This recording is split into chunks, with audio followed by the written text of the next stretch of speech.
You're listening to Two Babies in a Business, a podcast about business marketing, growth strategy, clients, babies, marriage. I'm Christina. This is Peter. I'm your founders and leaders of CIPR Communication. We are still talking websites, which I really love, which a couple years ago I wouldn't have said that, but that's why we change and grow as people. Today we're talking about hidden costs, which in CIPR, there are no hidden costs because we try not to have any hidden costs, yeah. But if you're starting this budgeting process, I have a lot of clients reaching out to me because they're in kind of, I feel like, a big budgeting time. So usually September, people are starting to sharpen the pencils. You're thinking about redeveloping a website, you're thinking about making improvements to a website or starting a website from scratch. I think it's important to start thinking about some of these things that are not just the website project, but these things that sneak up. And perhaps we should go back to our analogy of the home, because often when somebody builds a brand new home, they realize later that they need to put grass down, or they need to maybe build a fence, or there's other sort of things that come up, right? And so websites. Cable bill. What's that? The cable bill. Yeah, websites can be like that too, right? So like, obviously, we do our best at CIPR Communications to expose all of the hidden costs that can be. But, we come into client situations where different clients are in different situations in terms of like, so some of the hidden costs that can come up in a website project that maybe aren't necessarily factored in when I'm quoting a website is things like the photos and the videos that you're going to use, right? Content, often, companies will say, oh yeah, no problem, we'll write the content. But it's like, hey, content needs to be written, and it needs to be written to a deadline, and it needs to be written to a certain quality. And, if all of a sudden you can't write that content, so like somebody's got to pay to write that content, right? So I think photos is a big one that comes up though, is like, obviously there's stock photography and there's other things, but there's cost to that too. I actually, I think that there are two types of hidden costs. I think there's, costs associated that are, I'm going to call them like not website specific. So like things like great photos are great for your website, whether they're stock or not, but like those could be leveraged in social media and marketing brochures and presentations and slide decks and whatever it is. And it's like, I know how budgets work. We have one too. Maybe that's a line item that you can put somewhere else as opposed to your website specific project. But like 100%, like there is a big cost to, and maybe you have a bunch of photos and they just need to be edited. And so there's maybe a little cost there, or maybe you don't and you don't know where you're going to get them. And I think most agencies will have a stock photography account that you can utilize. Maybe they charge extra for that or not. I feel like usually there's a nominal fee. We have a certain number of photos included in our packages when it comes to stock imagery, but a nominal fee if you go over those.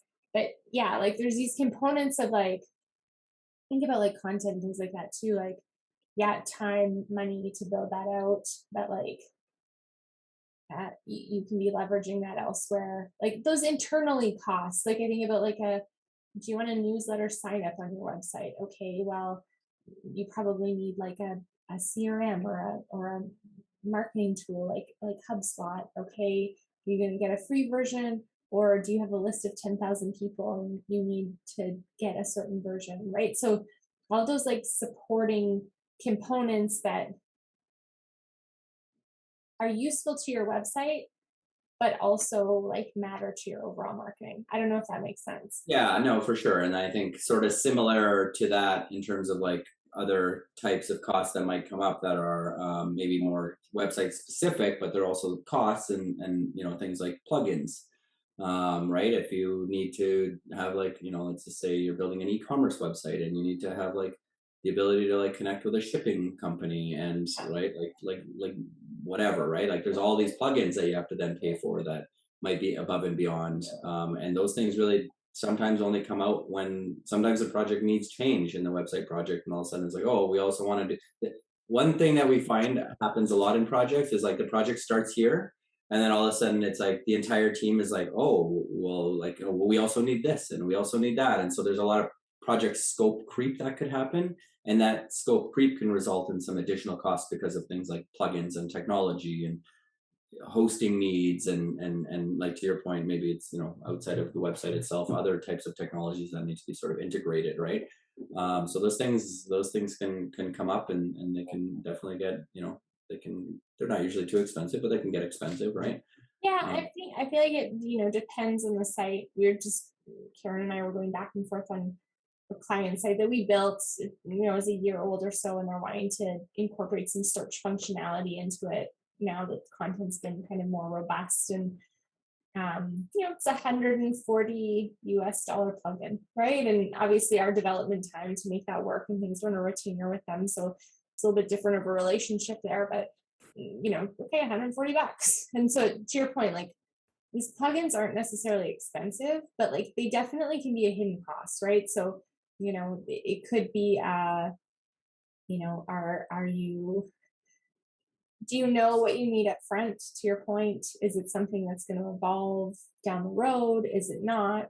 And we do our best. So part of our process, once we've kind of passed that initial workshop stage, and we've figured out content, we've figured out mock-ups, we've hopefully had a really robust functionality and the what you want the website to be able to do conversation, we come in and go, hey, like, here's like what we think from a tools perspective you need a MailChimp or a HubSpot account, you need this type of plugin and that type of plugin, you need these things. And to our point in our last episode of you be the owner, a lot of the time we will go and tell the client, go and purchase these, we'll give you the links, you pass us back that login information, or sometimes a plugin will send you a key that we then need. But again, like, you should own those things. So we don't take that and mark it up.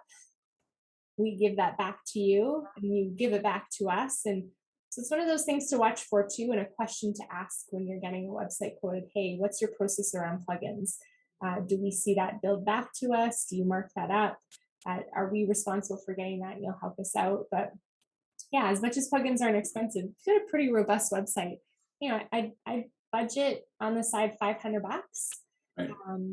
Just I to, usually sort of quote like $500 in technology, yeah, if you will, and that doesn't usually include hosting. yeah, Right? Just like plugins and security certificates and those types of things, right? yeah. Well, I Yeah. guess it's the other, I don't know if it's a hidden cost, but a cost that you need to incorporate in your budget is things like hosting.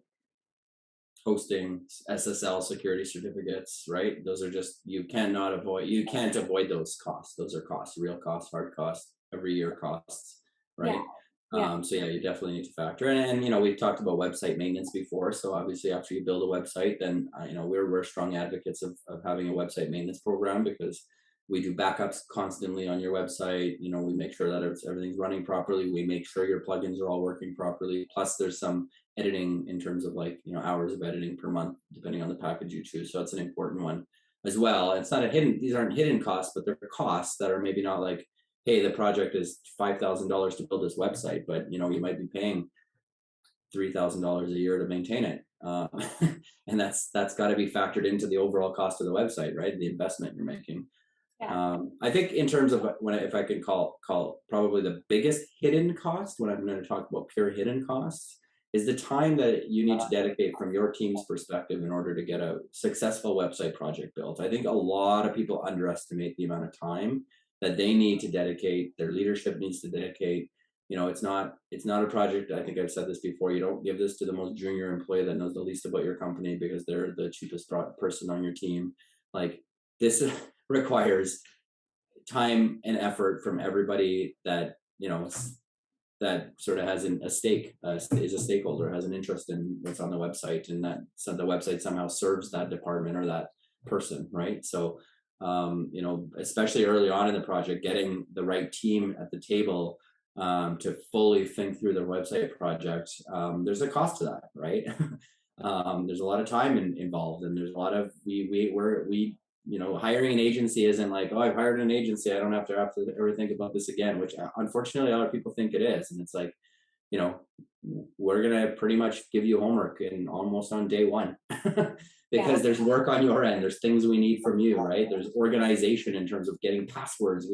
We spend so much time with clients up front, sort of like trying to figure out what all the passwords to everything are, because they don't know. It's great because they end up with a very organized sort of understanding where everything lives, but that can take a lot of time, and that can kill the timeline of a website project quickly if we can't get the access to the things we need. Because oh, Sally, who worked on our, Sally worked here 5 years ago, and she was the last person that ever worked on our website, and she put this on her Gmail account. It's like there's a huge cost in tracking that website password down sometimes from a time perspective. I've met a handful of Sallys before where I'm like, hey, I'm the consultant of the company you worked for 4 years ago. And they're like, Yeah. what? Yeah. I also think like that time up front, and then I feel like I always tell clients like may feel like we disappear for a bit, but there's this like time on the other end that I feel like is a real missed opportunity, and that's like the testing portion. Yeah. Right, so a website launches, we're obviously going to talk about website launches in this series of podcasts, but website launches, and we do testing and stabilizing and all these things, but like, something like just I wish that this would be like something I could change, but like there always comes this point in time where there's a website and someone goes like, "Oh, I'm not getting the emails." Or like, "Oh, like we filled out the form at like yesterday. Our website's been live for 6 months, but like Randy just isn't getting these emails." And you're like, "Well, like was Randy part of the testing process? Was like, did Randy's email ever land up on these forms?" And it's all good and things change, and part of your training on that website should be showing you how to add and remove people from who receives forms. But there's a lot of things that happen in that, like maybe your IT guys need to whitelist the email address from the website that forms are coming in from, or maybe you're not getting it because it's ending up in your spam. So like all that time to test, I feel like it's one of those, in life we take advantage of the second set of eyes, or the I'm going to read this email over again, or it's the same thing. Like I it's your house, you need to kind of make the investment. Yes, 100% CIPR is going to sit, or your website developer is going to sit and review that with a fine-tooth comb and find those missing periods, or move that picture a little bit to the left or the right. But like fundamentally, like we don't know what's happening in your inbox when it comes to forms. We can't see your experience on your particular device. So having someone in the back end, that hidden time and cost of you testing, make that more robust than less. Yeah.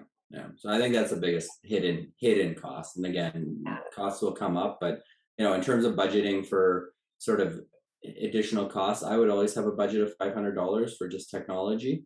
I would always have a budget of some kind of website maintenance afterwards, like thinking about sort of maintaining the website, making sure everything's working properly. And I would always budget sort of the proper amount of time to execute the project properly, because it's a huge project that requires a lot of resources internally.